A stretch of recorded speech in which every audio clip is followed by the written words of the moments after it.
Morning, Brother Kavor. Morning, Brother Mark. Hello. Good to see you. Yeah. Mark. Good to have you all here. What do we got? Oh, almost 10. I don't know how many to expect. You know, the hardest thing about these events, I put it on Facebook, of course, and I promote it as much as I can. And let's see, I have, according to Facebook, 9 going and 14 interested. But that usually has no bearing on how many actually show up. Well, you've got 9. 8. Do we have 9? Got 8. I got 8. We're almost there. So. Good afternoon, Neil. Good morning, Ryan. Hey, there he is. Everyone else. Nice to see you, my brother. We do have more coming in. As I was saying, there's Jerry. Good. I was saying we have and Jenny. It's hard to judge for me how many people are actually going to turn up at one of these things. And honestly, if I have 20, or 30 or 40, I don't care. It's if I only have like 10 or so or 12, I kind of feel bad, especially if I have a speaker and, I want to have a decent audience. It's kind of like having a lodge meeting and you get some great speaker and you only have, 2 people on the sidelines and the officers, and that's all you got. It's embarrassing that the speaker has such a small audience. So as long as we have a decent crowd, I'm happy, but I've never had any idea how many really to expect week to week. So that's we have someone from Poland. No, Bulgaria, not Bulgaria. Yeah. Where's Marion from, Neil? Who? Marion. It's not Poland, is it? It's not Bulgaria. Serbia? Serbia, maybe? I don't know. Oh, excellent. Can't remember. No, I can't remember either. We'll ask him when he joins in. Morning, George. Good morning, everyone. Good morning, Neil.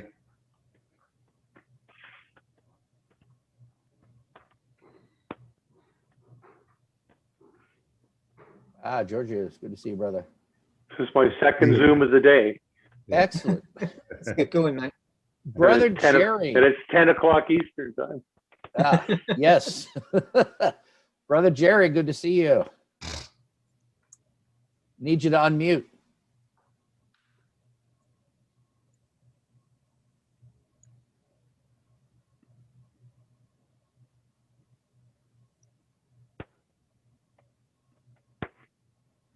Hello, Jerry. Hello, Christopher. Hey, nice to meet you in person finally. Yeah.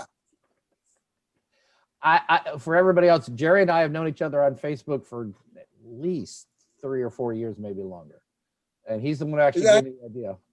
So I think it's been a little longer. It may well be. I don't know. I'd have to go look. Facebook will tell me. It'll send me a little. You and Jerry have been friends for 11 years. Here's your 2 current profile pics. Facebook, if you're going to give me a video, at least give me like 3 or 4 pics from each profile, not just here's your current pic and his current pic. I mean, dig in the archives, for God's sakes, you have all of our data. It's there. I've seen it.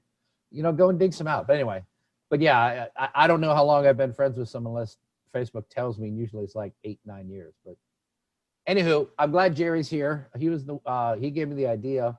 And he was actually the one who said, well, don't you know a bunch of Filipinos too? I was like, well, actually I do. Yes, that would be a good idea. Let me invite some guys I actually know local to me instead of just, usually I'm grabbing people that I've only met online who I happen to notice they're from this country. And that's where I get the idea to do that panel discussion with that country. But I'm fortunate to know several good brothers from the Norfolk, Virginia area who have been to the Philippines many times. So this should be a lot of fun. And it'd be an interesting perspective having Jerry here as well, who travels a lot to the Philippines. So we'll have a lot of different views on this, which should be great. And I'm glad. So I got at least 3 people for my panel so far. I'm keeping an eye out for anybody else. I invited about 7 or 8 brothers to be on the panel, so I can just kind of share the questions among you all. If there's only 3, then you get to talk a lot. That's okay. At least 3 is a minimum, I think. 3 is a minimum, but the more the merrier, I think, because all of you have a different experience. So we're just at 10 o'clock. I'm going to give you a few more minutes because people normally dribble in for about 5 minutes after we start. Morning, brother Gary. Oh, good morning. So I was muted. Good How morning. you doing? Yes, good to see Very you. good. Appreciate you coming out today. Absolutely. Looking forward to it. All right, brother Clayton, good to see you. How you been? I'm doing well. How are you doing? All right. How are them ramps? How are them ramps? Dead. I tell you what, they'll be coming in about a month or less. We see now I have to make a trip down to Carolina and go try them. Now I just have to, since you praised them so. If you've ever heard of a little town down near Asheville called Waynesville, North Carolina, Yes. they have an annual ramp festival. Yes, I know. That's what you're telling me. You can describe it, but I always want to go down and experience it just to. Descriptions do not pay it service. I would definitely have to do that. Brother Carbonell, greetings. Can you show us your smiling face so we can at least see who you are, please? Then you go back to hiding. There you are. How you doing, brother? Yes, I'm fine. It's 10 p.m. here. I'm here in Indonesia right now. In where? Indonesia. Venetia? Indonesia. Oh, Indonesia. Oh, wow. Awesome. I'm glad to have you here. Yes, thank you. Hey, yeah, Jerry, where are you? Are you over on that side of the world? No, I'm in the Philippines. You're in the Philippines. Okay, very good. Okay. Because you're based out of Michigan, right? Yes. Okay. So I know you go back and forth. You're a perfect example of what we're doing today. Okay. All right. I'm going to give it a couple more minutes before we start. For everybody here so far, we got 13 people. I'd like to welcome everybody. This is Virginia Research Lodge number 1777. It's our weekly unstated Zoom meeting. And we do this every Saturday at 10 o'clock, unless there is another research body that meets, and we tend to join them instead. But this week I'm really excited for this, and I've been looking forward to having this. This is our second panel discussion with brothers from another country. The first one was 3 brothers from Brazil, and that was well received, and I want to do more of them. So we're going to be interviewing brothers who visit the Philippines, and each of them probably has perspectives. Some maybe go often, some maybe have only gone a few times, some might have been raised there and then moved to the U.S., but we're going to just kind of get a feel for what it's like for Masonry in the Philippines and kind of contrast it to how things are in the U.S. in general. Since I'm in Virginia, we're setting us as the base, and everything else is in comparison to us, since I know more about Virginia Masonry than any other place. But this should be a lot of fun. And I'm going to wait a few minutes for other people to dribble in. This will be posted on YouTube, as all of the meetings are. I'm going to put some links up here in the chat. So this is hosted by Virginia Research Lodge. The first link is to our Facebook page. If you're not already a member, please join us. We have a lot of discussion about research in Masonry. I post our weekly emails of our research papers. We have 70 years of Virginia Research Lodge of presenting papers. It's a lot of history there. And year by year, I'm sending them out online. I send them out in a weekly email, which I also post to the Facebook group. And you're welcome to message me or email me to get signed up. And then we have a link to our website where you can look at more of the papers and other things about the officers and what all of our lodge. And then there's my email if you need to email me directly. Best way to get a hold of me is message me on Facebook. That's kind of how I keep track of the email list and everything. And if you're not already a member of the group, I encourage you to join. This Zoom meeting is open to any Mason. We are not restrictive. We are unvetted, as some of the Brits might say. We are the Wild West. Since we were the Wild West, I think it's only fair that America be the Wild West here, right? But I try to keep this as open as possible. I allow anyone who pretty much any Mason who wants to join our group, I allow them to join, and they're welcome to our Zoom meetings. You can be EA or Fellowcraft. If you're a potential Mason, if you're a candidate, I'm encouraging people who think about joining Masonry to join our group if that's where they're headed. And I'm not worried about your Masonic affiliation and regularity and such, since there's no way I can vet everybody. We just ask that you be civil on here and all like that. But we are very open here. You know, if anyone wants to learn more about Masonry, we certainly allow you to attend. So we're not being strict here. And let's see, got a few more brothers joining. I'll go and say hello. Brother McGuyan, you want to unmask and unmute, say hello real quick? Good morning, brother. Hey, nice to see you. Where are you hail from? From Milwaukee, Wisconsin. Oh, Just had our lodge meeting last night.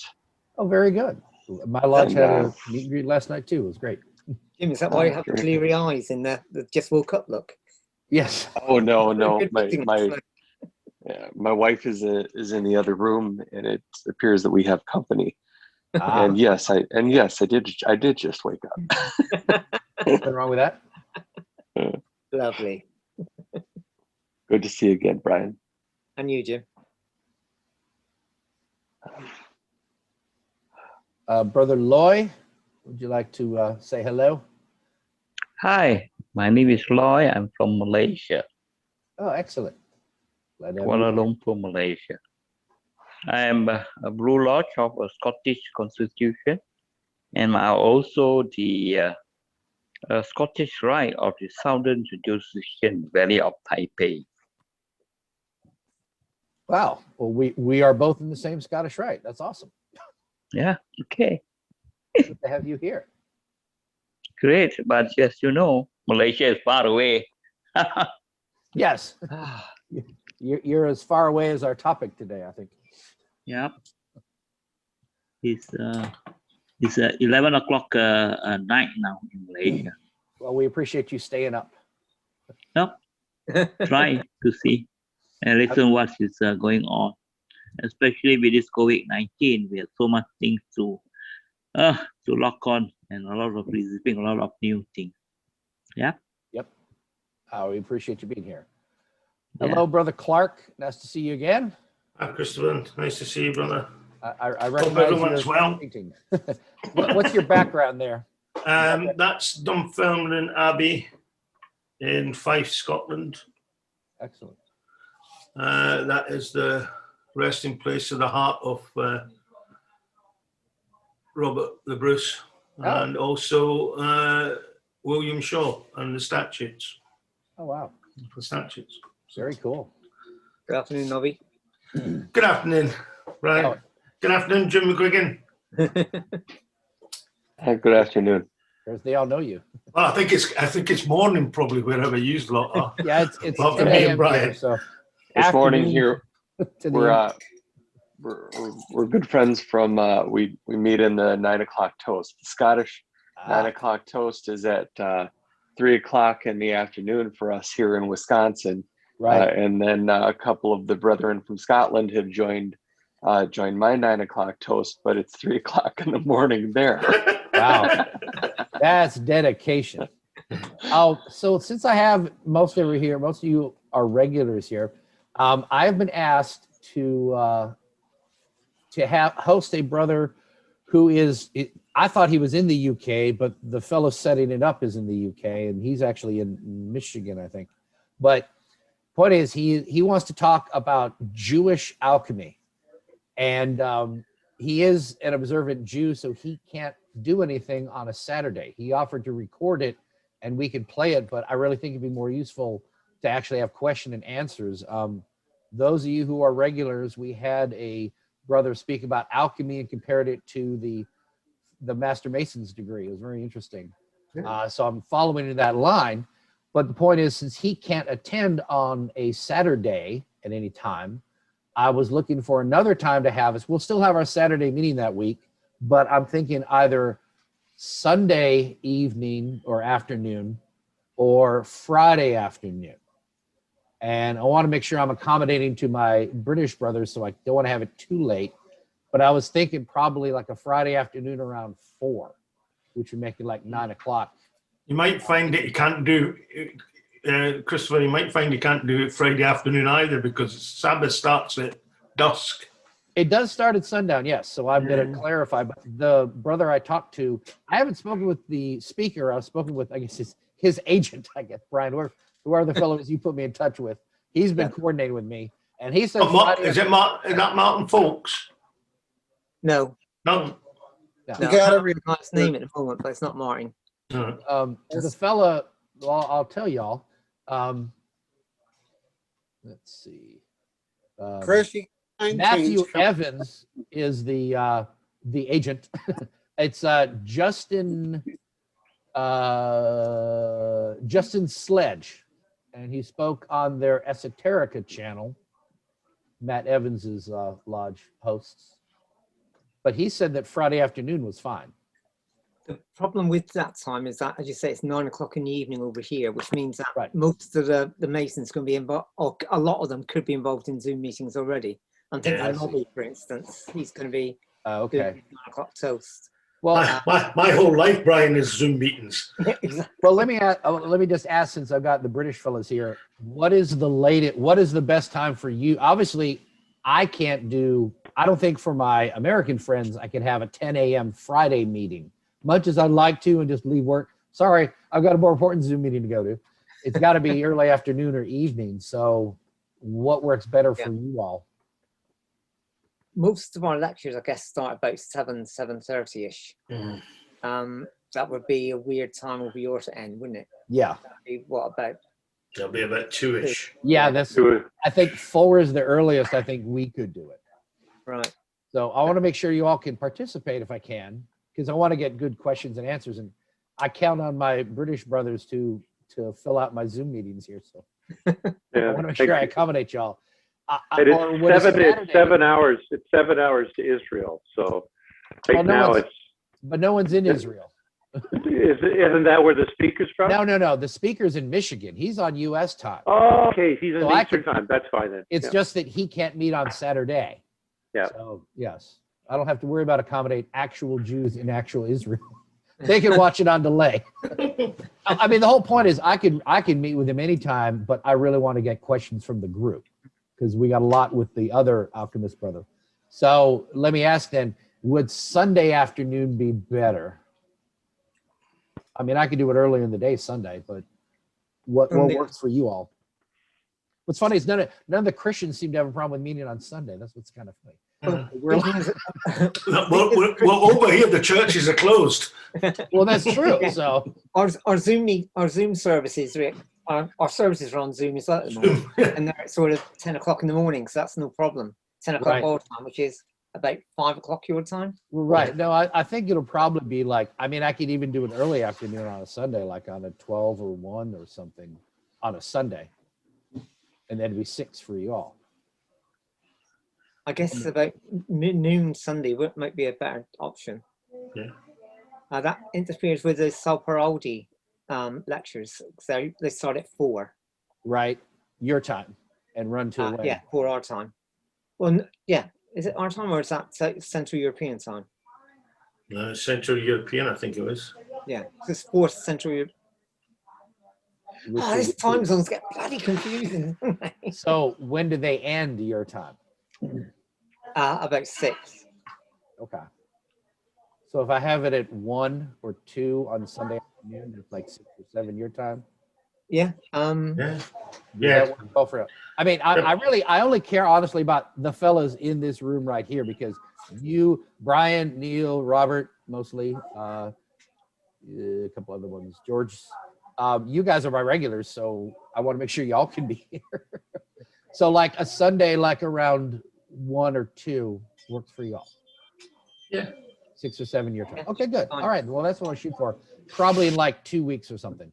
I want to line them up soon, but okay. Well, that's good.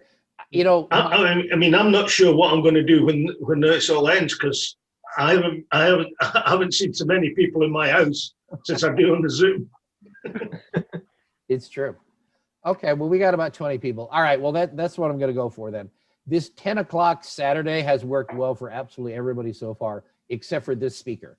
So I don't even think about, people have asked me what I consider having a different time to accommodate like fellas further west of me, like in California or Arizona. And they're like, Christopher, I have to go, my friend. Okay. Our delivery has arrived. If you want to Attending. switch me off from co-host, I'll be back as soon as I can. Okay.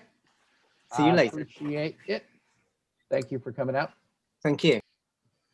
All right, there goes our lovely co-host, my Ed McMahon here. So yeah, so I guess you'll have to bear with me if anyone else comes in. I'll have to let them in here. Okay, I appreciate everybody coming. I got 18 people. I'm going to go ahead and start the meeting properly. We've been recording this whole time, but I tend to trim most of this stuff out. I'd like to thank everybody. I tried to say hello to everybody when they came in. But my name is Chris Douglas. I am the junior deacon and web guy for Virginia Research Lodge number 1777, based out of Highland Springs, Virginia. And I live here in Virginia Beach. And I host these weekly unstated Zoom meetings to talk about Masonic subjects. This week's topic is brothers in, what did I say it was? I had a fancy title. Let me go bring it up. It is Brothers in Barongs, Masonry in the Philippines. And they'll tell you what a barong is in a sec. I'd like to welcome our panelists. I have 3, unless there's another one who joined us. I don't see them. Nope. So we have 3 panelists. We have Brother Manny Elefane, Brother Manolo Gadbonton, and Brother Jerry Townsend. I'm going to just go around and have you introduce yourself, give your title, and however you want. All of you, I'm sure, have a long title, so just say whatever's appropriate for you. You don't have to give your whole Masonic history, but just say hello, what lodge you're from, and what title you want to go by. Start with you, Brother Elefane. I'm Manny Elefane. I'm the current secretary of Owens Lodge here in Virginia, District 35. Nice to see you all. And next is Brother Jerry Townsend.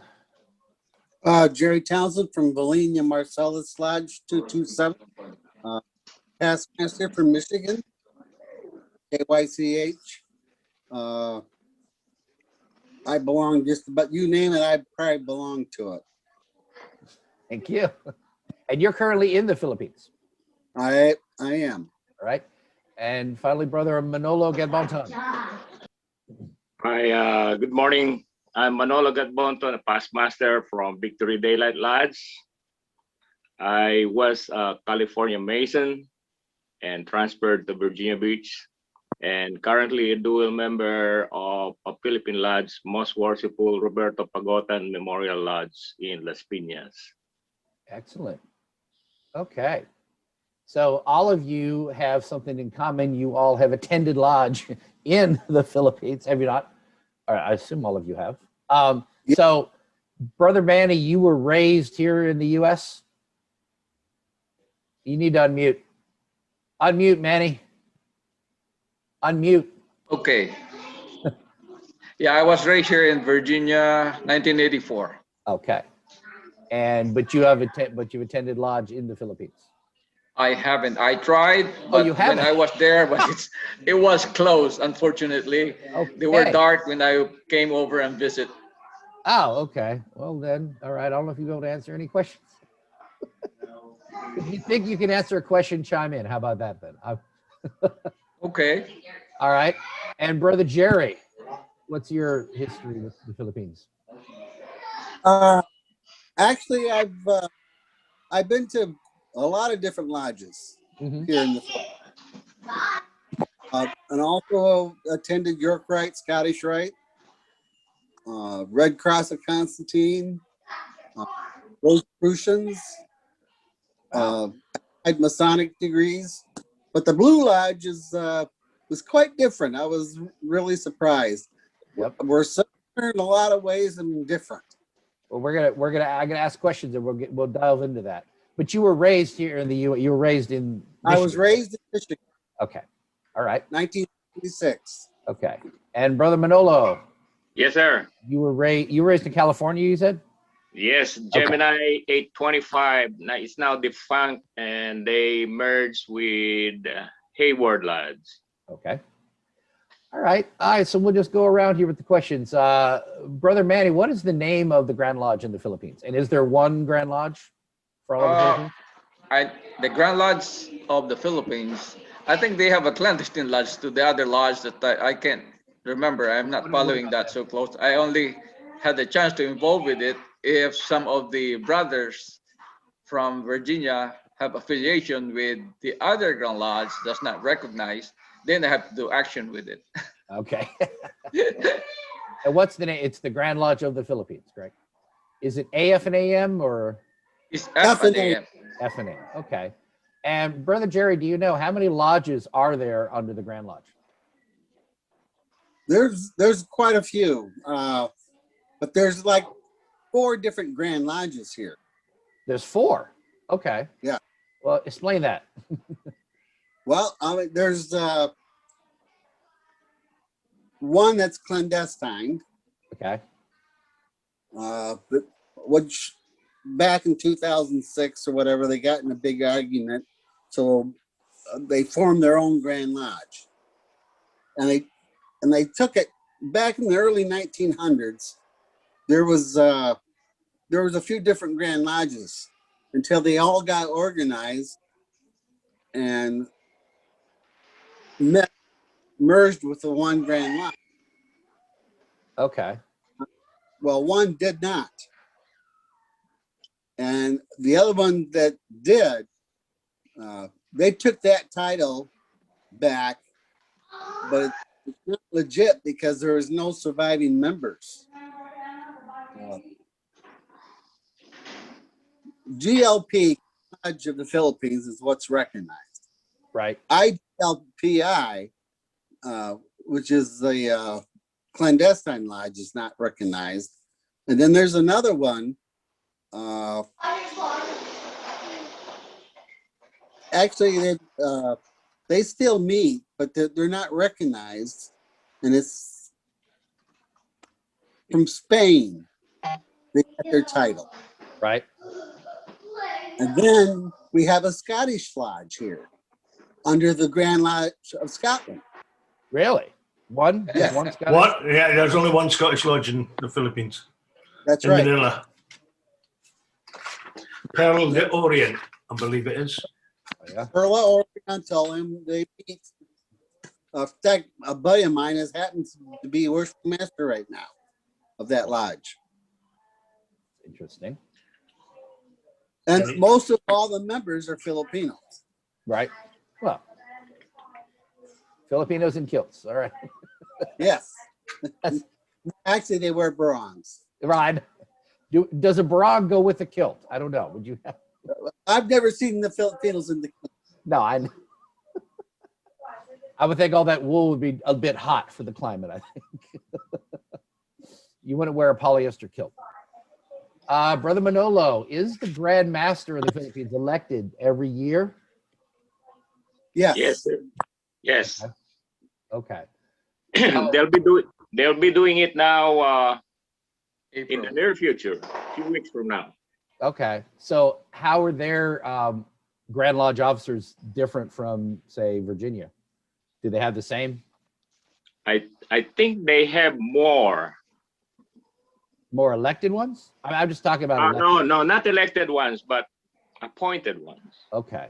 I mean, like, do they have like a deputy like us? And they are called differently. I mean, like, you know, going from Grand Junior Deacon on up, are they the same as the Grand officers we have?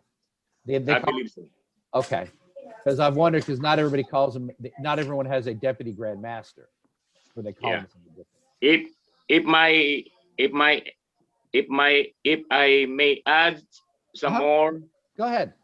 Any appointed officer in the Grand Lodge automatically entitled as very worshipful, if I'm not mistaken. That's why we have a lot of very worshipful running around in the Philippines. Is that the same as right worshipful here? No. Or is it different? No. Okay. So the Grand Master is most worshipful? Okay. And what about like the Grand Junior Deacon, all of them? They're right worshipful or very worshipful? I am not sure about that because I am not sure whether once they ascend to the grand office, if they earn automatically the entitlement of right worshipful. But most of them that ascend to the Grand Lodge office were previous district deputy Grand Master. Right. Right. So that's like us. For those who aren't from Virginia, in Virginia, the master is worshipful once you're served as master of the lodge, and then once you're served as district deputy grand master, you're referred to as right worshipful, and once you're elected grand junior deacon, you're also right worshipful. But usually at that point, you're already right worshipful, and then once you're grand master, you're most worshipful. And we do retain the titles after office. I think most grand lodges are the same in that once you've been awarded a title, you have it the rest of your life. It's only certain things like in the York Rite, for example, you may hold one title while in office and then you have a different title when you're out. Not like that in Scotland. No? How is it in Scotland? Once you leave, you're right worshipful master when you're the master of the lodge. Mm-hmm. When you leave it, you're just brother again. And it's the same for everything. Really? Okay. It is a title that goes with the office. It doesn't stay with you. It's not a nom de plume that we use.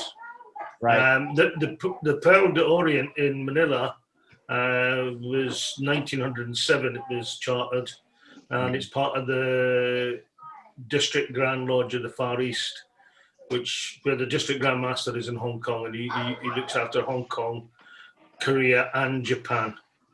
Okay. Interesting. It's more similar to that. Wisconsin is very similar to Scotland. That, really? with the exception that in Scotland, whenever somebody is a past master, they have the right to sit to the right of the worshipful master as the immediate past master. In Wisconsin, we don't typically have other past masters sitting in the east. Right. Oh, well, we would have past masters sitting in the east, but most of the time we're having to get them to fill offices now. That doesn't count now. Yeah, I'm interested in the immediate past master. We're going to delve into that when we do English topic. So, Jim, so you're saying in Wisconsin, if you're a past master, you're not called worshipful once you're out of office? No, so I'm just past master. Yeah, we really. So, but in the Grand Lodge, you're considered to be, well, I guess you're a past Grand Master, but there's no special title. Right. You're just you're back on the level with everybody else. That's interesting. I figured. The terminology worshipful is in our constitutional laws, but it's just as the worshipful past masters of the lodge. Right. But that's not attributed to you. I wouldn't say worshipful Clark. I'd just say brother Clark. Okay. Yeah. I don't want to make assumptions about Masonry because everybody is different, but I figured most of the American lodges, Grand Lodges, would be similar in their makeup. But it's interesting. It gets quite confusing when you go down south as a past master and everybody's calling you worshipful and you're going, no. But I've got to the stage now where I just let it go. If they want to call me worshipful, that's up to them. I'll just not embarrass them by you saying, no, I'm not. Right. All right. Because, it's just what it is. Right. All right. Getting back to Jerry, how many officers in the Blue Lodge in the Philippines? Just like our lodges. But when you serve as a DDI or district deputy inspector or district lecturer, then you get the title of very worshipful. Oh, okay. And normally people that are in the Grand Line of the Philippines have already served in one of those capacities. Right. So they already have the title during. That's why it's typical for us, right worshipfuls. I mean, I think all of our like DIWs are all past district deputies anyway, so they're right worshipful by that. Yeah, you serve your term and you keep the title. Right. Interesting. Okay, so and of course it's still called a Blue Lodge. It's not referred to as anything else in the Philippines. They've got the same amount of that regular Blue Lodge has. Right. Okay. Interesting. Brother Manolo, how many? So, are the elected officers the same then? What is it again? The same. Are the elected officers the same in the Philippines? Yeah, basically the same. Secretary, treasurer.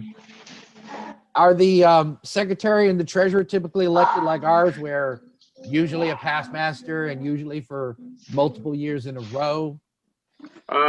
Traditionally, but not necessarily. Okay.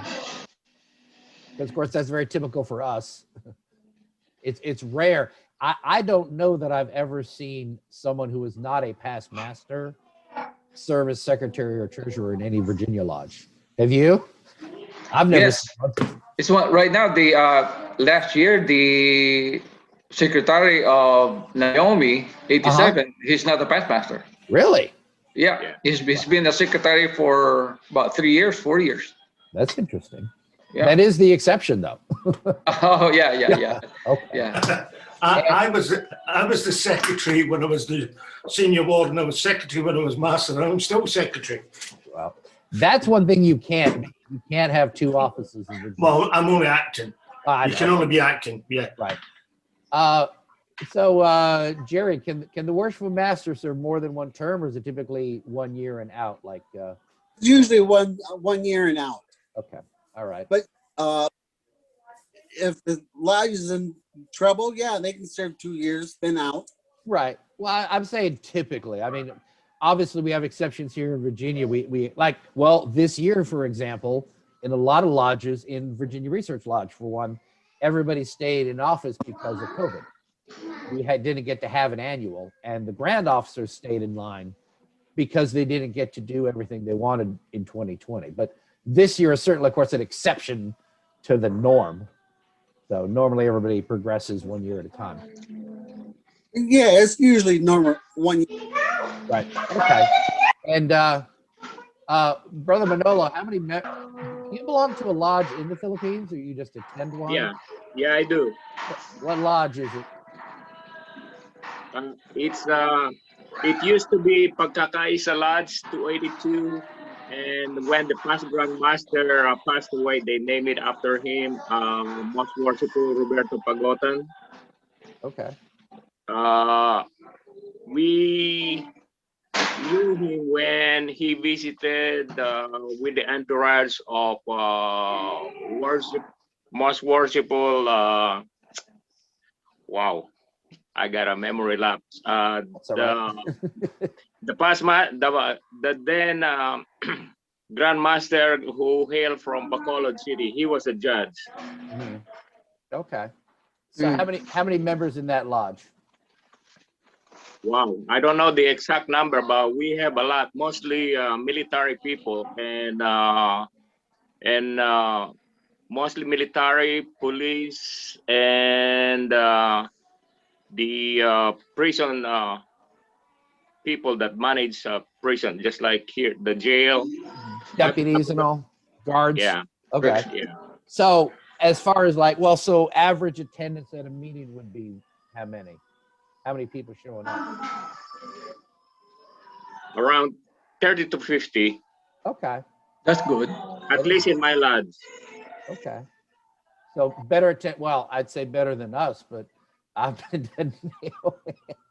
okay. There are a few lodges in Granby Street that have more members than the rest of us do. 20 at an Ocean View meeting is pretty good. 20, I think at Naomi would be, or Victory. 20 at Victory, you'd be saying, what's wrong? Victory traditionally, I mean, lately before the pandemic, we were averaging over 30. Right. And what's the average age of the members? Back in the Philippines or Victory? In the Philippines. In the Philippines. I'm not really sure. I would say around late 50s to 60s. Okay. Or early 60s. But still younger members. I mean, I'm trying to contrast and compare. Would you say it's like you see younger guys there more than here? Oh, we have a lot of younger guys. Yes. Okay. Okay. So not that. So far, it's not that different than that I've seen. Okay. Brother Jerry, are there districts within the Grand Lodge? Yes. Okay. Yeah. There's. You got to understand the Philippines is like 7,000 islands. So there's a lot. They're spread out. Right. There's about every major town. There's a lodge. Okay. Wow. Yeah. So how many lodges in a district typically? You're probably 15, maybe. 15? Wow, that's a lot to take care of. Yeah. And the district deputy, do they have the similar system for district deputies, or they call them something different? Yes.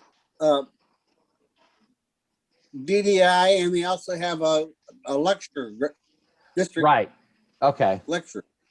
Yeah. Okay, and they typically serve for 1 year under the current Grand Master then? Well, yes. Okay. Okay. Just for contrast, like here in Virginia, the district deputy Grand Master gets appointed by the Grand Master. Every district gets to nominate someone, and then usually he takes their pick. I think actually both Manny and Manola are past district deputies. When we were 35A and B. They're voted on. Huh? What's They're that? voted on district. Oh, okay. Yeah, we nominate someone, but then the Grand Master can say, nah, I'm going with this guy over here. So he has his final say.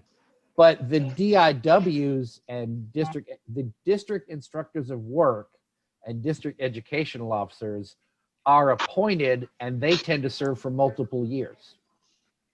Whereas, and I know the inspector is a little bit different. Like our DIW, they hold ritual schools, but they don't go to the lodge and examine. It's like, if you want your certificate as junior warden, you go to the school, you coordinate with the district instructor of work, and you meet with them, and they'll pass you. Whereas I understand the instructors actually go to the lodge and hold an inspection during a regular meeting. It's a different kind of way. But here they also have a regional director. Oh, okay. So, and he's over the DDIs. Oh, okay. Regional district deputy instructor. Okay. So, Jerry, sticking with you, since you mentioned York Rite. So, what are the different appendant and concordant bodies over there in the Philippines? Similar to us? Do they have ones we don't? Do we have ones they don't? Yeah, it's all from American. The York Rite. So they have chapters, councils, commanderies. Yep. And Scottish Rite. Okay. Brother Jerry, I have a little question. Please. Do they have some kind of like certification to become a master? Like here in Virginia, you have to have a certificate before you become a master. I don't know if you have to certificate, but you have to be a master mason. Right, master mason, and then a certified that you'll be able to open and close the lodge and do work, stuff like that. Do they have that kind? Not that I know of. Well, that's what the inspection we do have that in Virginia. Yeah, that's what the inspection is, though, right? Is they go and, because I think Maryland has something similar to what the Philippines has, in that you have an inspector who actually visits the lodge and watches the senior warden open and close. And We don't have that in Scotland. Yeah. We have actually, after we get elected by the lodge, we have to take this examination. And then once we pass that examination, we're given the certificate. So the examination is both oral and written. Oral means so we're not talking about to serve as, are you talking about to As a Mason, Larry? I'm talking about, we're talking about. As a master. Okay. As a master of the lodge? Yes, as master of the lodge. Oh, okay. Even the wardens also take the exams. That's good. Okay. Yeah. And for Master Mason, before you get issued the certificate, Right. you have to also take the examination in the catechism. Right. Well, we're not talking about catechism. We're not talking about everybody. We're talking specifically to be master of the lodge. There's a For the master of the lodge, we are required to once you get elected, the next meeting they like in my case they allow me to sit in the east and open the lodge. Okay. Okay. If you're proficient already. But here in Virginia, before you get elected, you should have a certificate. Right. You cannot be you have to obtain a warden certificate before you can be elected master.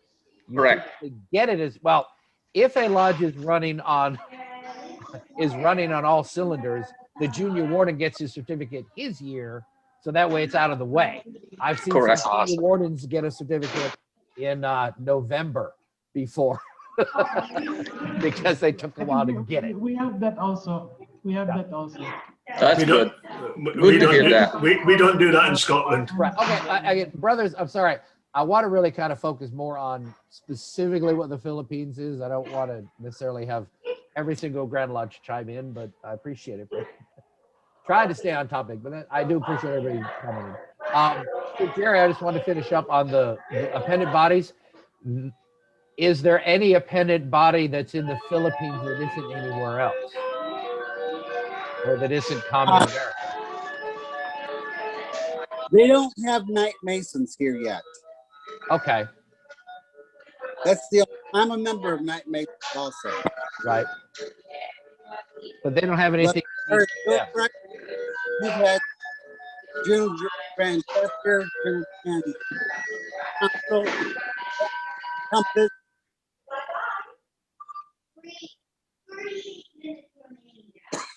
They have visited the Grand York Rite session. Okay.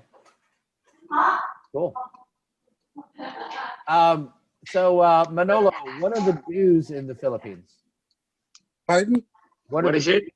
In the Philippines? What? Manolo. What is it? What are the dues in the Philippines? On my end, I pay $100 a year. Okay. A year, yeah. There are 3 of us in here.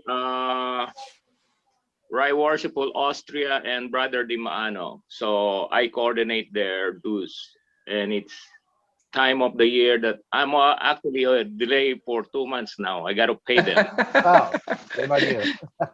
And then for are there other, like for meals and such, do you pay, like do you chip in for the dinners, or is that covered by the lodge? When I visited going around the lodges, there are lodges that if they prepare, just like here, if they prepare nice spread, it is, I feel like you have to chip in for whatever the cost that you estimate for that. Okay. But mostly they are generous. Mostly they are generous, and also it's not only dinner. Right. Yeah. So I would like good fellowship. From my own personal experience, when I was early on in my lodge, which was Charles T. Morton was the lodge I was raised in, and Victory Daylight Lodge was meeting at Maycox. They were meeting at an Oddfellows Hall, and they had not yet moved into our temple. And actually, they recently moved out of our temple, moved out to the beach. But Victory Daylight met on Saturdays, and I started regularly because they were doing work, and my lodge really wasn't. And I was like up and coming, like junior or senior deacon. I love doing ritual work, and my lodge really wasn't doing any. So I visited Victory all the time because they put me to. I show up like, hey, Chris, can you do senior deacon? I'd be happy to. I got more practice raising most of Victory Daylight members. And it was a lot of fun. But the coolest thing was, because they met at like 10 o'clock on a Saturday, when they had a raising, the newly raised Mason would host lunch at his house. And I remember one time you raised 3 brothers at the same day, and then all of their wives and all set up at one of their houses. And we had a huge feast from 3 different families. And it was one of the best meals I ever had. We ate, that's where I got to taste chocolate beef for the first time. But I tell you, it was a wonderful tradition, because I mean, imagine a spread, 3 different families coming together and just fixing all sorts of food. Oh, we ate most of the afternoon away. That was great. But it's a wonderful tradition that the new member feeds the lodge. It's a good way of getting introduced and getting to know everybody. We always though, Chris, in the Philippines for years, it was all the petitioners that provided the meal. Hey, Manny, I'm sorry. Can I ask you to mute, or is that coming over your speaker? There's a lot of kids in the background and all that. I'm sorry. It's kind of hard to hear. Yeah, go ahead, Jerry. In the Philippines, it was the petitioners that provided the meals, but they finally they've outlawed that because they were doing it for years.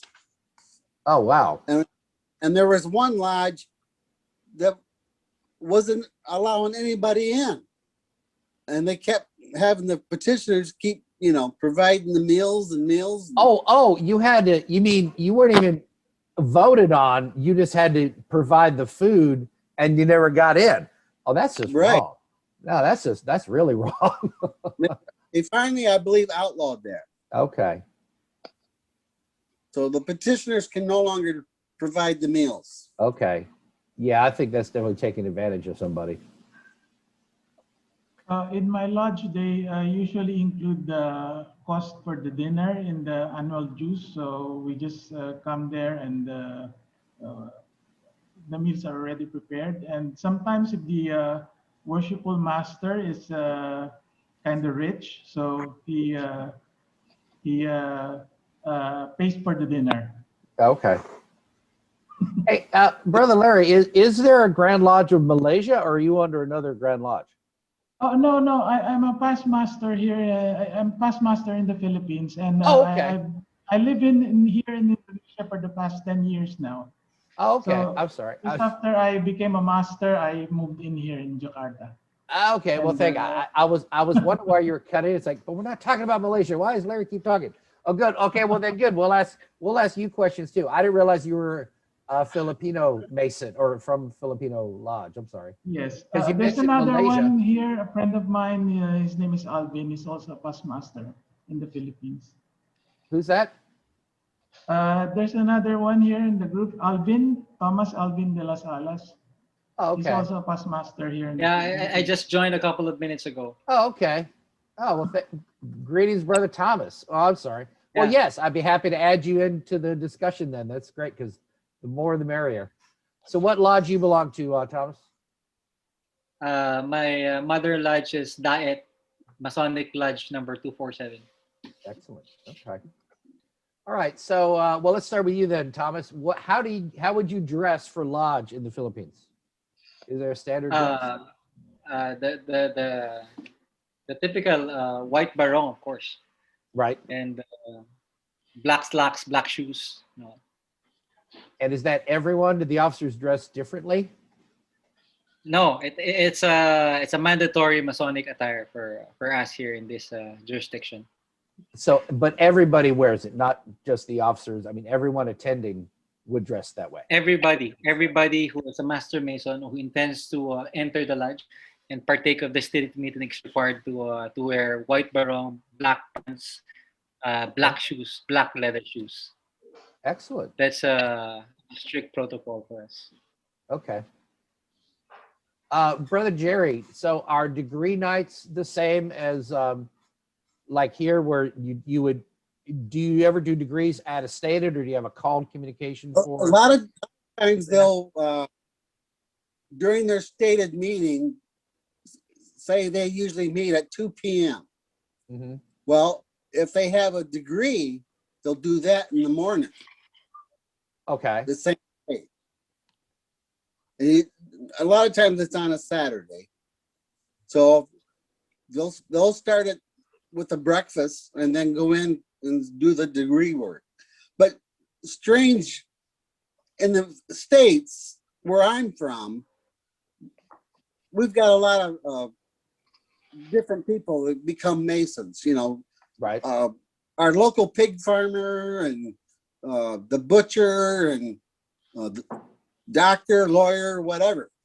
In the Philippines, you got to have, you got to be some type of a business or higher up in the PNP police or in the Philippine military. National Police. You got to be pretty high class. It's Really? Okay. Don't have a lot of blue collar members. No. Interesting. Okay. Brother Manny, go ahead. Manola. Yeah.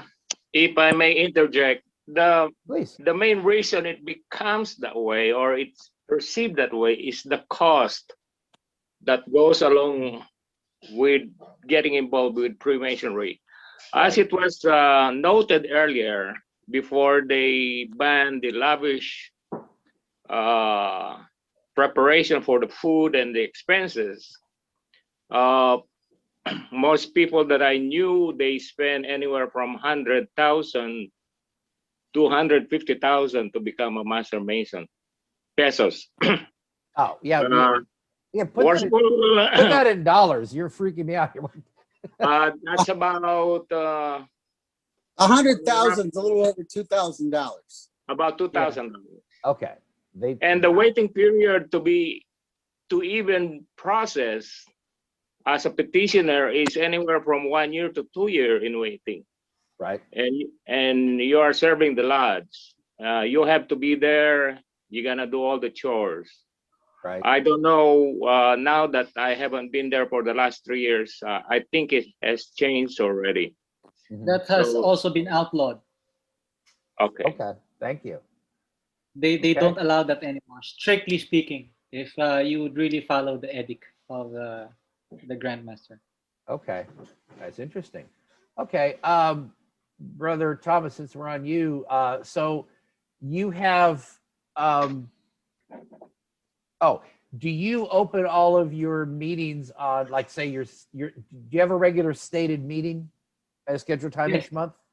Is that always open on Master Mason? It's a stated meeting, so it's always here in the Philippines. It's always like first Saturday, first Monday. Right, understood. Our lodge is a third Saturday of each month. Okay, and do you always open on the Master Mason's degree for stateds? Of course, yes. Okay. Well, we say of course, but that's typical here. But yeah, I understand that in other jurisdictions they open the degree. Yep. I'm sorry, you have a bad connection, Thomas. Yeah, I understand in other jurisdictions they open in the first degree instead of the third degree. Right. But here in the Philippines, we always do so in the third degree. Right. Okay. And I heard a story. I don't know how true. There's a lodge in the U.S. called Benicia, somewhere in California, and I heard that they always open in the first degree. I don't know if it's true or not. Well, I think that's something the Grand Lodge would dictate whether they're allowed to or not. I understand in Virginia I think they used to open in the Entered Apprentice degree at one time. You know what's we open in Wisconsin. We open in the first in the EEA, and this is just a COVID thing. Only Master Masons vote, but we'll open in the EEA until it's done. How about conducting business? Yes, we conduct business in Wisconsin in the EEA.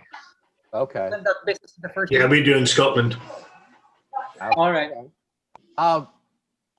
Yeah, it's interesting in Virginia. Well, we've long been, as long as I've been in, we always had to open in the Master Masons for stateds, but it wasn't. I was in at least 5-6 years. You were required at one time to actually open in the Master Masons degree, even to confer other degrees. So imagine this: I actually was at a meeting where they had to do this. They opened in the Master Mason's degree at a called communication. They called off from the Master Mason's degree, opened and entered apprentice degree, examined a candidate on its proficiency, closed the EA degree, opened the fellowcraft degree, passed the candidate as a fellowcraft, closed the fellowcraft degree, and then called back on the Master Mason's degree and closed the Master Mason's degree. This was all on one night. They made a change shortly after I joined where they said, never mind that. You can open a degree directly on an EA or a fellowcraft and just do the business of that degree. But can you just imagine having to go through all of that every time you want to do any lesser work? It was a nightmare. I mean, it was too much.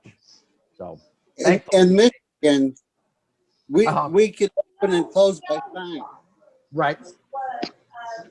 So we could just drop down, do the work. Oh, you didn't have to actually, yeah. No, we had to actually do the whole, starting from scratch, the whole bit.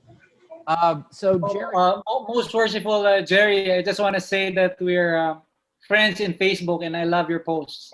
Yeah. Thank you. Yeah, that's how Jerry and I met, was through Facebook.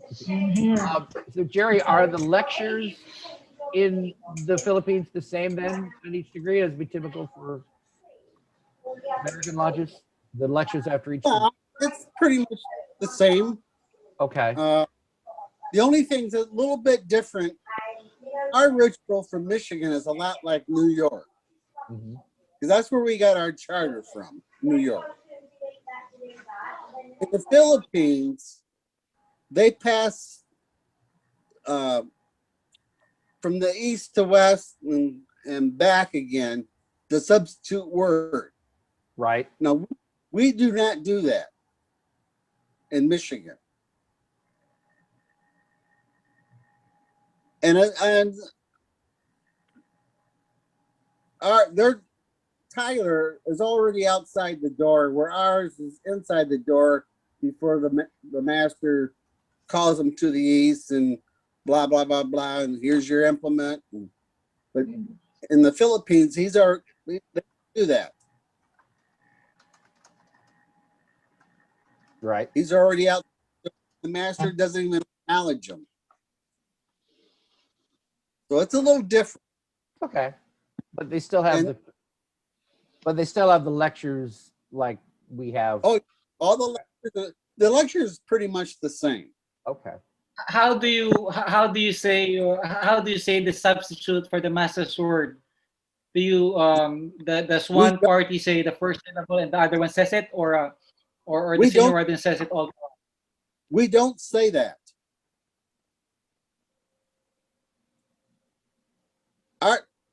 Our ritual is a little different. We do not do that. Oh, you don't reveal, you don't say out or you don't whisper the substitute? No. Oh. And in Michigan, when we open, when the master says, "Together, brother, give the signs," they give all the signs plus the grand hailing sign. Right. In the Philippines, they don't do that. Oh, we don't do the grand hailing sign. That's right. But we don't do the sign. But you do the signs of all 3 degrees. Tragedy. Okay. Brother Manolo, is there more than one volume of sacred law on the altar? Oh, that was just the Bible.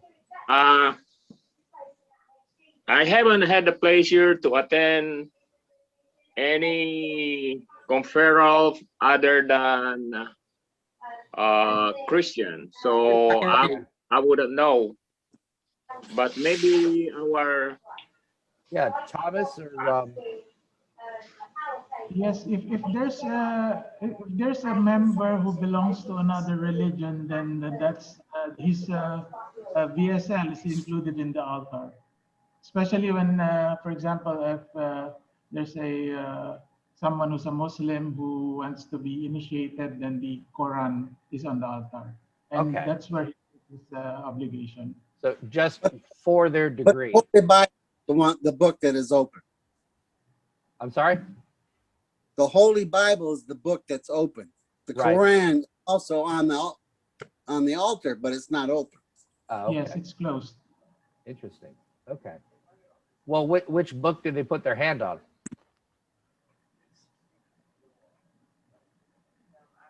Like if they were. Yeah, if it's a Christian, then it's on the Bible. Well, but no, if I mean it's a- obviously a Christian. I'm saying if you were initiating a Muslim, they would just put their hand on the closed Quran. Yes, yes. Okay. Okay. I've experienced that before. Okay. We have a candidate who's a Muslim, and that's what we did.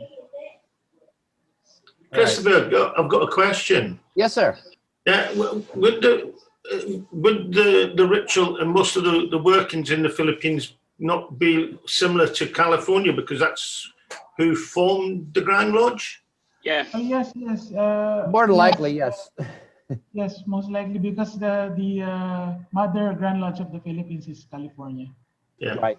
Yeah, because there was three Californian lodges and 2 Scottish lodges, and they thumped us to take in the mother lodge.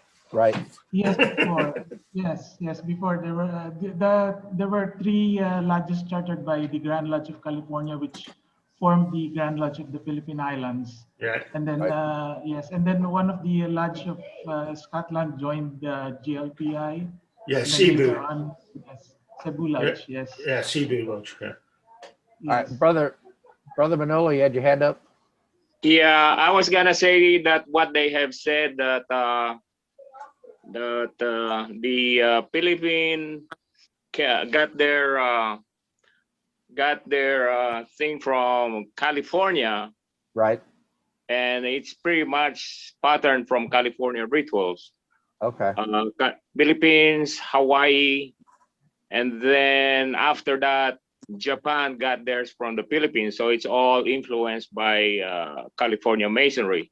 Mm-hmm. Of course, that is before the California Masonry took over the Gran Oriente de Español, which is practiced by our brethren from the Katipuneros, the KKK, during the Spanish regime, or towards the end of the Spanish regime. And ironically, our brothers from the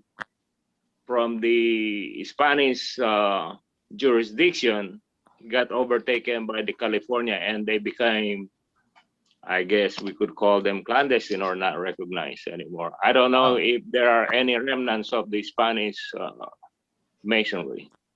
Interesting. Okay. So as far as like the lodge layout, like the 3 candles and all that, where are they situated at the altar? Typical, same as Virginia, or? Okay. Interesting. And I assume the working tools then are the same, or they don't have any real variance. Okay. All right. Brother Jerry, do they have, does the Philippine observe different ancient landmarks from what we would consider typical here? And I mean, I know we're not standardized by far, but. No, it's pretty, everything is pretty much the same. It's just, the only thing I've noticed is in the ritual, in the opening and closing, a couple of the wordings are different. Okay. But other than that, it's right on, spot right on. Yeah, you wouldn't be lost. I mean, if you're sitting there listening, you're not going to be lost. You're like, oh, okay, yeah. Well, I mean, I've traveled like to Maryland, which is not that far from Virginia, but they're like, I'm listening to the Fellowcraft lecture. I heard a Fellowcraft lecture, and I recognized the part that I'd learned, of course, and then I heard a whole bunch of stuff. And then I heard something that I recognized. Like, okay, I'm back on track again. And then I heard a whole bunch of stuff. And then they close with stuff. It's like, okay, everything that I've memorized, I heard today. But I heard a whole lot of stuff I'd never heard before. So it's always fun to visit other places. You're like, yeah, okay, I got most of that, but I'm glad I learned mine, because I don't think I'd be up for learning yours. Not right now. So Brother Larry, yes. So for meals and such, is it typical to have a meal before or after the meeting, or?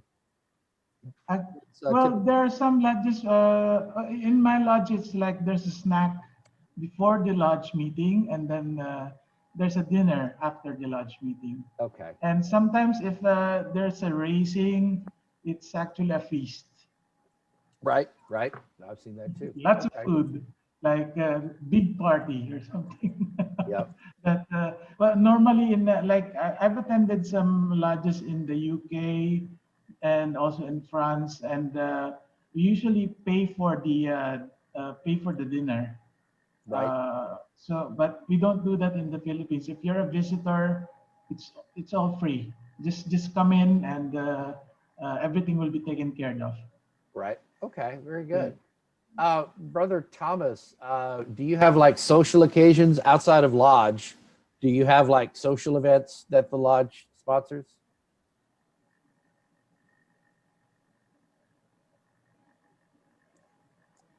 Thomas? Maybe Thomas is out. Yes, we do have also some lodges. In our district, we have this sports fest. So lots of sports activities, and it includes all the lodges. Like we play basketball. There's a basketball tournament, bowling, and all those. So every year we do that to enhance the camaraderie among the brethren. Absolutely. Excellent. Jerry, are you aware, is there Co-Masonry in the Philippines that you're aware of? No, but there is an Odd Fellows here. Okay. Well, it's not the same thing. But... That's a kind of a Co-Masonry. No. Co-Masonry, female Masons, mixed lodge. Yeah, I know what you're saying. Okay. None that I know of. Okay. I don't know why you mentioned the Odd Fellows then. Are the Odd Fellows mixed? They are both men and women now. Oh, are they? Okay. Well, yeah, but that's. Well, I mean, I know that. That's why they're Odd Fellows. Right. I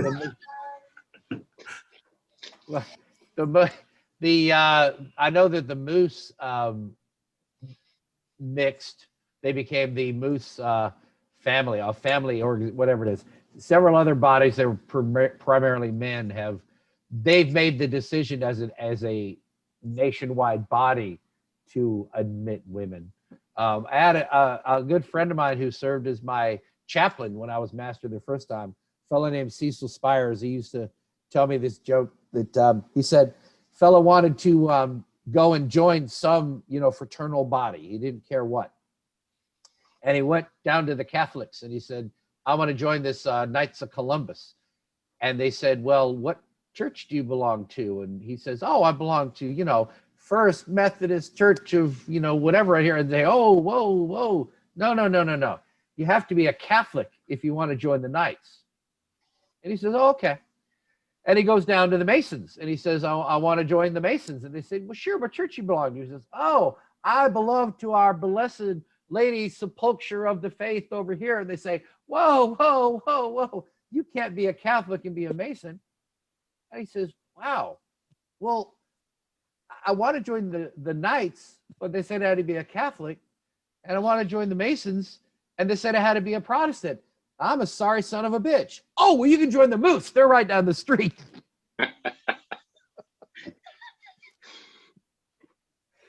So, and that fellow was like a 50-year Moose, so I felt it was okay to tell that story. Anyway, and okay, obviously, in the Philippines, Matt Manolo, we'll go to you.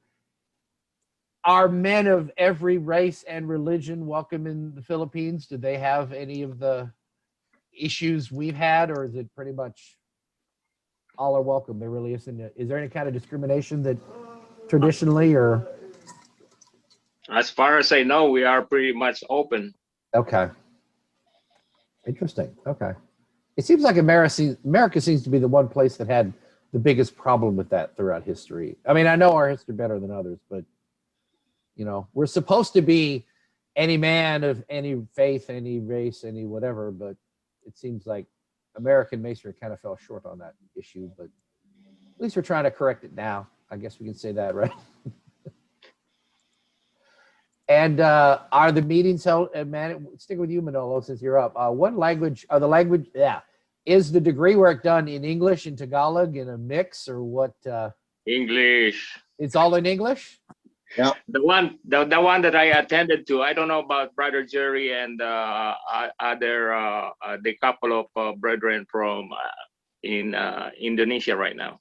Mm-hmm. All the work is done in English. Okay. I actually had a chance to attend the lodge. I was in Okinawa. The worshipful master, yes. Sometimes when he's talking, he may speak Tagalog. Right. All of he's just work, speaking normally. Right. Okay. any work and lecture is all done in English. Okay. I actually attended a Filipino lodge in Okinawa. I was in Okinawa, Japan when I was in the Marines. This is 87. I attended Okinawa Lodge and Teikoku Lodge. And one was under the Grand Lodge of Japan, one was under the Grand Lodge of the Philippines. That's right. And many of the same brothers from both, were there. And I'm sitting in one of them, I think it was Teikoku, and the junior warden got up to close, and he rambled off his part in Tagalog. And I had no idea what he was saying. I was like, what the? First time I'd heard it.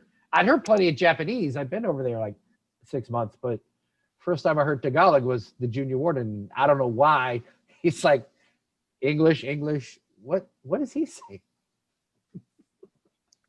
But that now, to mark some special occasion, an anniversary, the Grand Master did an edict where the lodge had to do everything in Tagalog.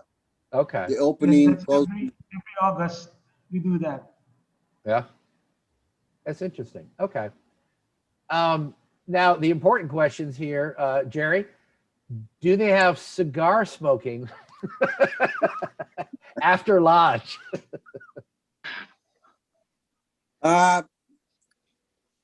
There's some brothers that may, yes. Okay. But it's the cigar is not as popular here as it is in the States. Well, yeah. Okay. But I mean, like, is there smoke?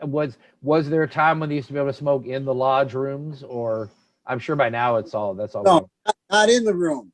Okay. Because we used to actually allow smoking in the building at Granby, but you got designated areas now. Okay, in the building, or No. just outside? Just It's outside. usually out. Okay, yeah, that's pretty typical. My lodge has a tradition of allowing cigar smoking.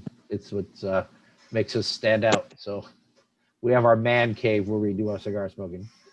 Brother Manolo, do you have alcohol ever served at the meetings or after the meetings? Table lodges, anything like that? Not on the meeting. After the meeting, I love it. Do they? Are they allowed to have of- alcohol in the build, like at a dinner or something after the meeting in the building? Are they allowed to serve alcohol? After the meeting, the one that I attended to, not actually in the building, but right adjacent to the buildings or the hall, there are some setup that we partake. Okay. Not necessarily inside within that building. If it's not allowed, like in Virginia, we know it's not permitted, period. You can't have alcohol in there. Yeah, that I don't know the clear cut. I don't know the Okay. clear cut, but most of the one that I attended to, it's definite that we partake. Yeah, absolutely. Brother Larry, is that your experience too, that you have partaking of alcohol after a meeting? Yes. I mean, in my lodge is like 2-story. Upstairs is the lodge room, and downstairs it's the place where we do our we call it fellowship, the dinner and all that. So that's where we partake in alcohol downstairs. Okay. I'm letting in a couple people here. Brother Brian, good to have you back. Thank you. That was fun. Got that all unloaded? Okay. Yeah, thank you. Well, you'll have to watch this on YouTube. It was most interesting. I will do. I'll go back to Jerry. Do we have youth groups in the Philippines? I know, I believe we have. Jody. Yes. You've got all the youth groups, Job's Daughters, and D. Malay.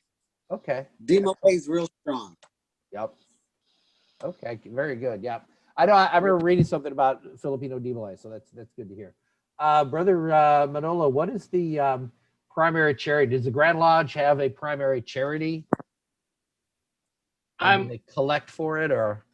I'm not sure about primary, but most of the lodges that I know, they love helping or reaching out for the schools, public schools. Okay. So they love doing outreach programs to the poor students. Right, and that's mostly at the local level, and the lodge. Local level. Right. I don't know about an official outreach sponsored by the Grand Lodge, Right. but more than couple of lodges that I know about, they are actively involved in such programs. Right. Okay. And they take pride of it. Yeah. So there's no like we have the Masonic home. There's nothing. We do have a Masonic charity called I think it's a charity for burned and crippled children, and it's associated with the Grand Lodge of the Philippines. The Shrine does that. Yeah. Is that with the Shrine, Thomas, or? So there's a separate one for the Grand Lodge. Oh, really? Okay. Called Masonic Charity for Crippled Children Incorporated, if I'm not mistaken. And the Grand Lodge also maintains this ward in a hospital near the Grand Lodge. I'm not sure. I forgot the name of the hospital, but they do finance a ward there in that hospital. Very good. Okay. I was asking if there was like a Masonic home, because Virginia has a Masonic home specifically for Masons, elderly Masons, their wives, widows, and so forth. And that's a major. It's owned. It's separate. Okay. It's basically owned by the Grand Lodge. Okay. No, we don't have those. Well. Okay, in our culture, we do not send our elderly in a Masonic home. Right. They stay in our houses, in our home, taken care by our relatives. Now, we help our elderly brethren from time to time when necessary. That's how we provide the charity. Yeah, it's not a thriving business here in the Philippines. Right. I understand. Okay. Well, I mean, I just cite that as an example because we don't have much home for the aged or elderly. Exactly. Yeah, that's much more of a cultural thing. Understood. Yeah. But like the Masonic home it's run separately, but it's basically part of the Grand Lodge. So that is, they brag on it as their official charity, but you could make the argument, is it really a charity because it's only benefiting actual Masons who are in Virginia? So yes, it's a charity, but it's not a charity that the wide world gets to take part. Like if you raise money for, say, leukemia or muscular dystrophy or something like that, you're helping the entire community, not just your own members. So, but the Grand Lodge likes to brag about the charity. It's also a mandatory charity. So, we have a certain amount of dues going right to it, but that's all I'm going to say, because I don't want the Grand Lodge stepping in and shutting down my meeting. So I'm going to let it go with that. We're all very proud of our Grand Lodge and the fine work they do. And remember, they're always watching. Absolutely. And they're all seeing eye. It's okay, Brian. We're the Wild West, Brian. We're the Wild West. It's okay. No, I know why you're putting eye on yours. That's right. Since your We've actually got 2 Masonic homes in Scotland, small Masonic homes. And believe me, I'm not knocking the Masonic home in any way. It actually used to be an orphanage, which is interesting. It used to be an orphanage, and then it became a retirement home for elderly Masons. Brother Manolo, go ahead. Yeah, there was a joke one time on the orphanage. It was proposed one time in the mid-90s, and it was shut down by the wives because they were suspicious that the orphanage is being taken care because of those out of the wedlock. Oh. Created by brother. So that was just a joke. So, but it didn't take off. Yeah, I see that. Well, you know, it's a problem, and you all chip in to solve it. I guess that's Masons coming together. One thing that is good, the one thing that is good in the Grand Lodge of the Philippines, I think it's still going on. If you are a sojourner, that you have a place to stay as a lodging area for a minimal fee to be accommodated at San Marcelino, where the Grand Lodge is. Brother Jerry, is still going on? Say that again? The temporary lodging for sojourning brothers that is located at the San Marcelino, where the Grand Lodge is. Yep. It's still there, right? Yep. Oh, excellent. I like that. So Jerry, do Masons typically wear rings, pins, and all that publicly? Car emblems? Oh, yes. Like that? Yeah. Okay. They'll have it car emblems and rings. Right. Okay.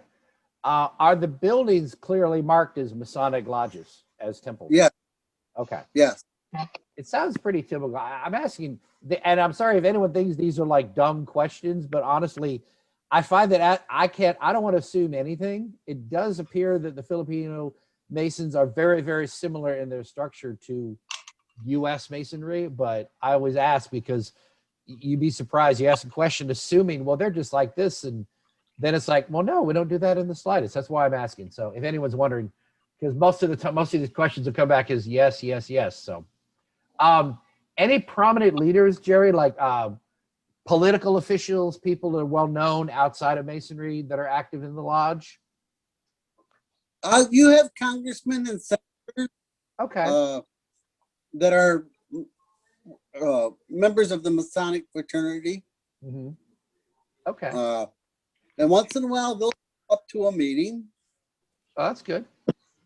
There's no kind of stigma then of, you know, because some people try and, there are American Masons who try and downplay, they're active in politics, and they, you know, try to make it, they don't want to advertise broadly the fact that they're Masons.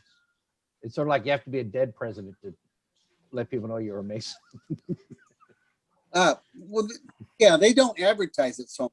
Right, but I mean, not, you know, like I know here in the U.S. there's some, if a person is rumored to be a Mason, sometimes that can be a political opportunity for their, you know, their opponent. You know, only in some parts of the country, not everywhere.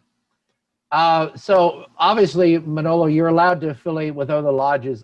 You're allowed to belong to like a Virginia lodge, California lodge, as well as a Filipino lodge. Can you belong to as many lodges as you want in the Philippines? Yeah, only if they take you, because on my case, the lodges where I come from, Pampanga, they are more stricter than the other lodges. So to this date, I'm still trying to get one of the lodges in Pampanga. Really? Okay. So the last one I tried to affiliate is in Bataan, so it's still in the works. So I'm getting closer. Okay, maybe one of these days I'll be a member of Pampanga Lodge. We're rooting for you. Well, you can show them this YouTube video or not. I don't know. That's up to you. Whatever you think will help you or not. So let me ask you then, Manolo, while I got you, are you aware of any? Are there research lodges in the Philippines? I'm sure there is, but I haven't encountered one. Okay. Okay. Do they typically have education, like Masonic education, at the meetings? Yes. I haven't seen that one, but you know, we have a formal training workshop and education that is run by the Grand Lodge. Oh, okay. And it's like a school. Right. So, I'm talking about like what we have, like where you have some, okay, you know, research papers and such in the regular lodge meetings. Yeah. Well, I mean, to be honest, if Virginia Masonry had some sort of formal education, maybe there want to be a need for the research bodies, but you know, we tend to dig deeper into stuff. Brother Jones just joined us. Good to have you, brother. He's asking if they do the degree work in Tagalog. I think we talked about that a little bit before. Yeah, that was addressed earlier. Okay, but we do. It's sort of a special occasion. Typically, all the work is in English, as a rule. Correct, Manolo? Yes. Yeah, actually on the same subject that was one of the drawback when we were trying to establish a lodge here in Virginia, founded by Filipinos.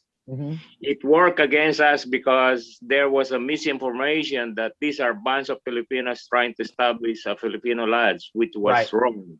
Right. We were trying to establish another lodge. A lodge is a lodge and should be under the rule of the Grand Lodge. So, but it worked against us because they thought we were establishing a Filipino lodge run by Filipinos in whatever they want to do. Filipinos, right?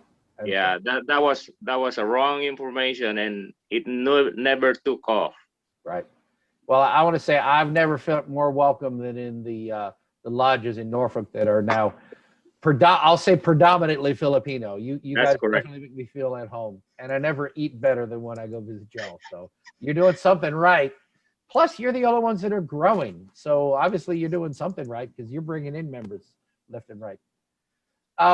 All right. Well, let's go. I'm going to go around to everybody, and we'll start with you, Manolo, since you're up. What would you say if you had to say? We've covered a lot today. What would you say is the biggest difference between American and Filipino Masonry? If you had to come down and pick one thing that's really stands out as being different in your experience. I would say that Filipino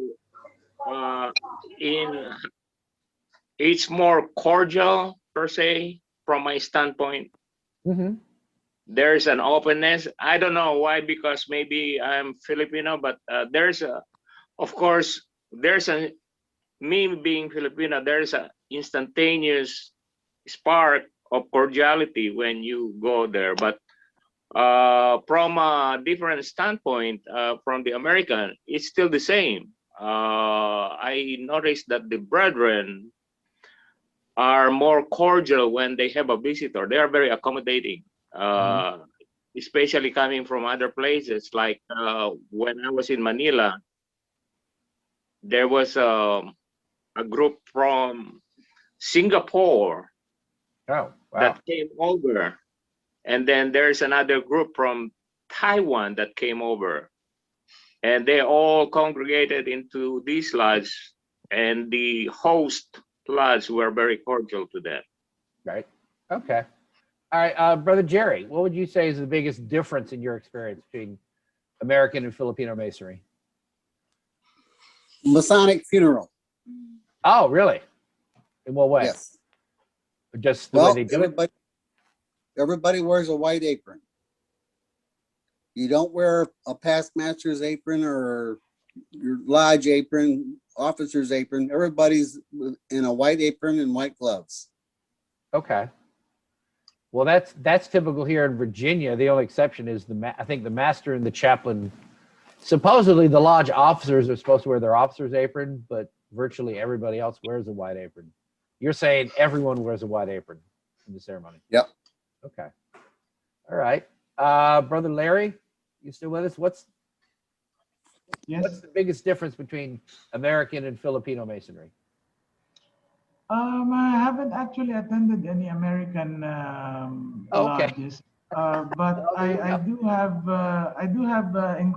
some encounters with the American brethren in the Middle East, and well, the camaraderie is the same, and well, I did attend some lodges in Europe, but the one thing I noticed is that after the fellowship, after the dinner, it's finished. You all go home. In the Philippines, we get to stay in the lodge a little bit longer, right? To discuss, have some Masonic interactions with the brethren and all that. Okay. So that thing is what makes ours a bit more, more interesting. Right. Okay. Is Brother Thomas still with us? He dropped. No, he's still there. Brother Thomas, are you still there?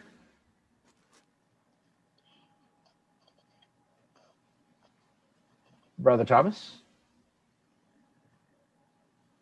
I think it's Oh. video. Um, Yes. Well, I just learned a while ago that there seems to be a big difference in the opening and closing. Yes. When you compare the ones being used here in the Philippines and the US. So I think one big revelation for me is, a part of the opening and closing. Like in the US, you use the grand hailing sign. Here we don't. Right. We do use the substitutes with the ancient Master's word. So I think that's a very crucial difference in terms of the two jurisdictions. I think it's one big revelation for me. I think it's just a matter. It's not that we don't have it. It's that it's communicated differently. So it's just a matter of the ritual, the opening and closing that's a little different. Okay, but just overall experience. So Thomas, have you attended lodge elsewhere besides the Philippines? But if the opening and closing is different. I'm sorry, you cut out. I was able to attend not an opening closing, but an ANCOM in Taiwan. Okay. All right. Well, I appreciate all of our panelists for attending. I'll have to say this. I guess that's about it. Okay. I will say this, just from what I'm hearing, is it appears like the Filipinos seem to have this masonry thing figured out, and maybe they still got something to teach us, because everything I'm hearing is what masonry should be doing. We should be more cordial. We should be more welcoming. We should be lingering after lodge is over. What I like most about my lodge is the camaraderie and the smoking cigars or not.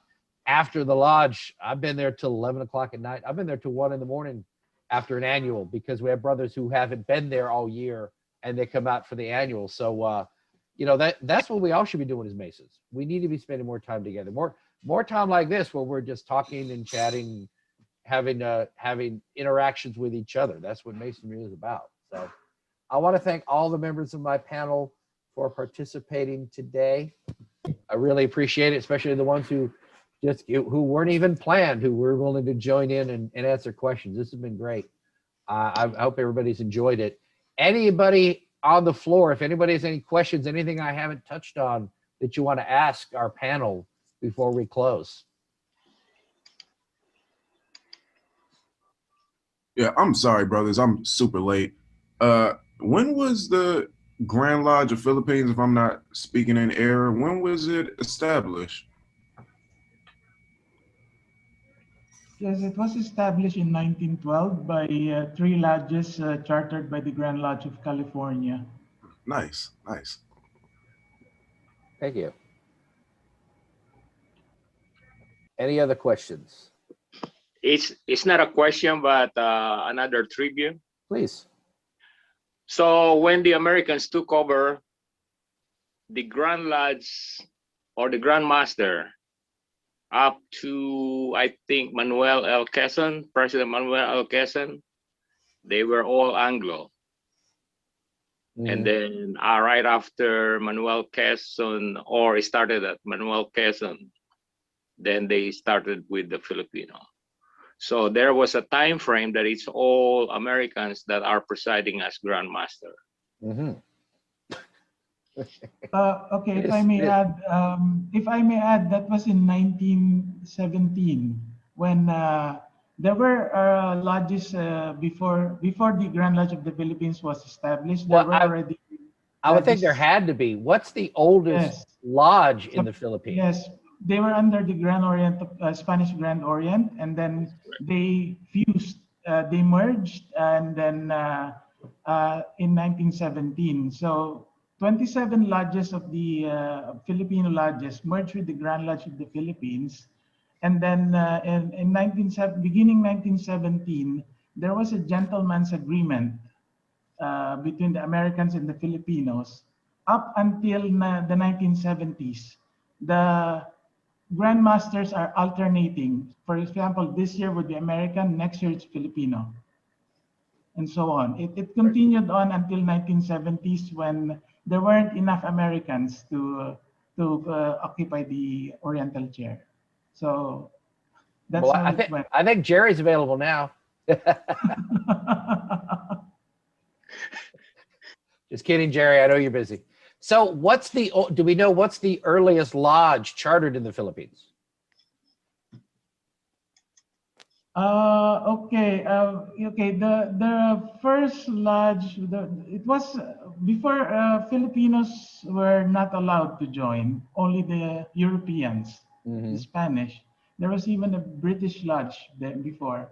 And then when roughly was that?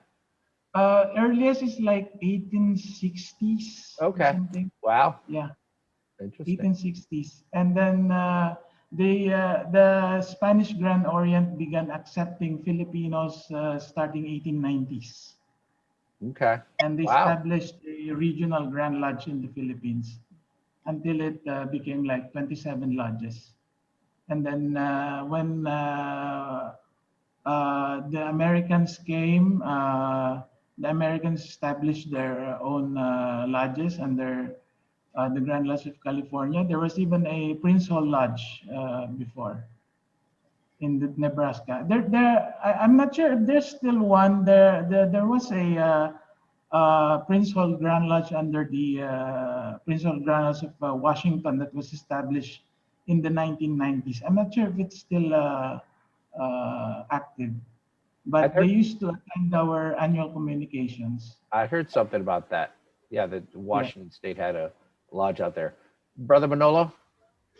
Yes, sir. I was gonna ask our brother that particular area because back in in the 80s and 90s, I was seeing activities of the Prince Hall Lodge, mostly from Clark Air Base that are stationed in the Southeast Asia region. They fly into Clark to do some activities around Clark Air Base. And I was curious if there are any remnants of the Prince Hall that are still doing it in the Philippines.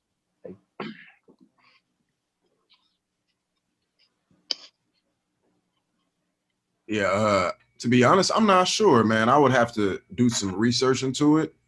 I just off memory, I do recall somebody speaking on lodges out in the Philippines, but I don't want to misspeak. Any other questions for the group? We're already at 11:30. These always run long. These are supposed to be an hour-long meeting, but I just keep it on as long as people are enjoying the discussion. So, but we're already at 11:38. But any other questions for any of our panelists?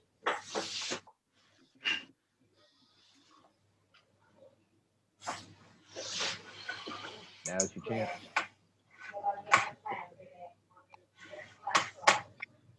That's right, but that's the difference between the policeman, that's the street council, but the disguise force is set at 1 pound.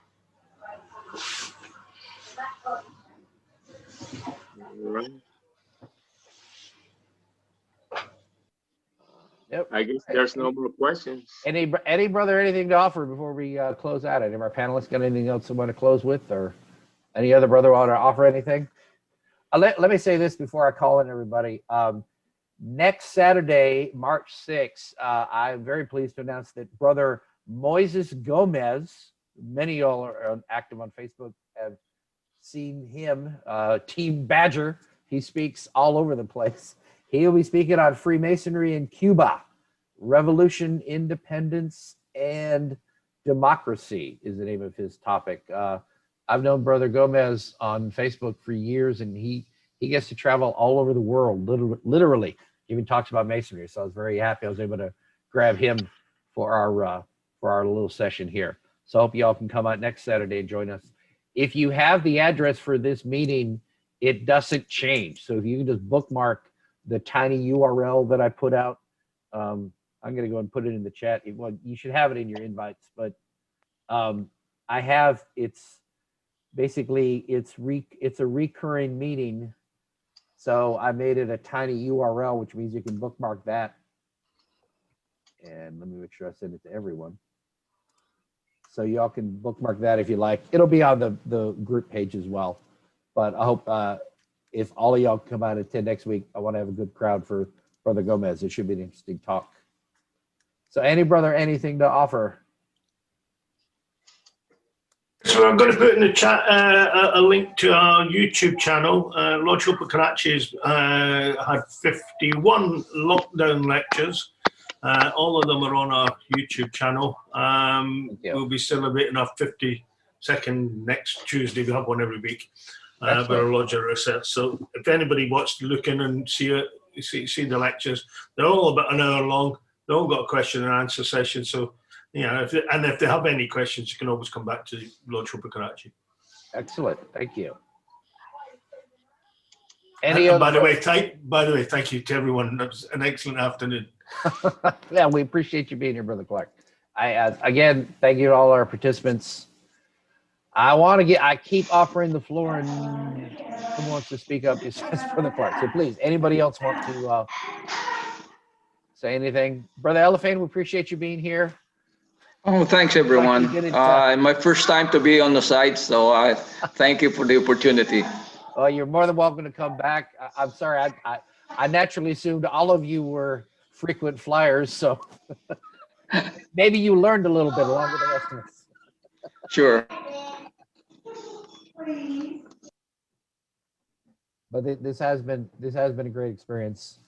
I really enjoyed it. I knew a little of this, but it was fun asking questions and getting to learn a little bit more about our Filipino brothers and how they do things down there in the Philippines.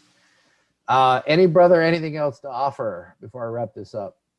Just want to say hello to everybody from Massachusetts. Enjoyed this. Yeah, we have a past master of our lodge, and currently he's high priest of our chapter, who was born in the Philippines. Father was military, his mother was Filipino, and very interesting. And I think the Filipino brothers would be very much at home in Massachusetts. We don't use the grand hailing sign in the opening either in Massachusetts.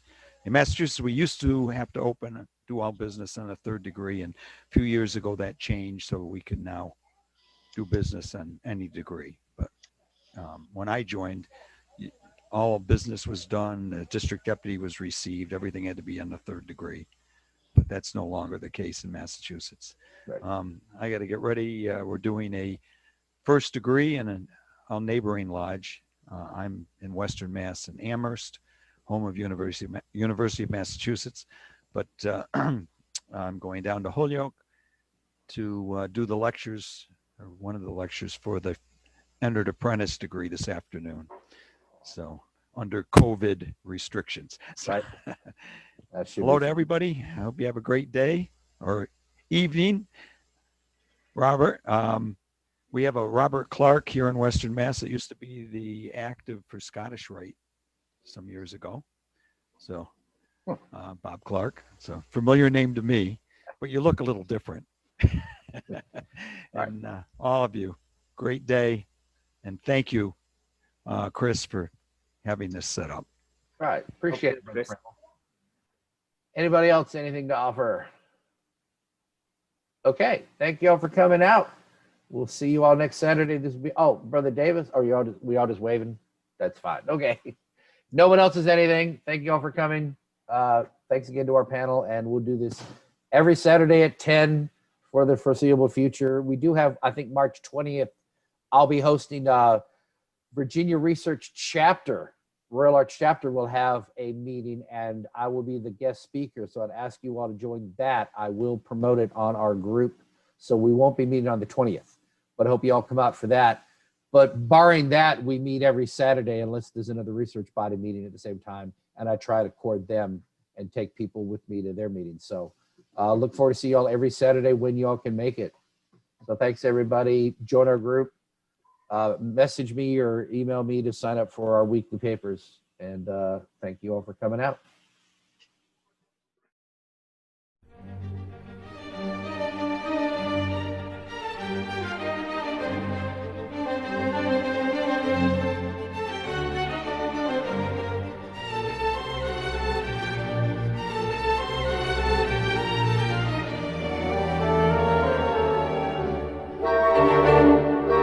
you.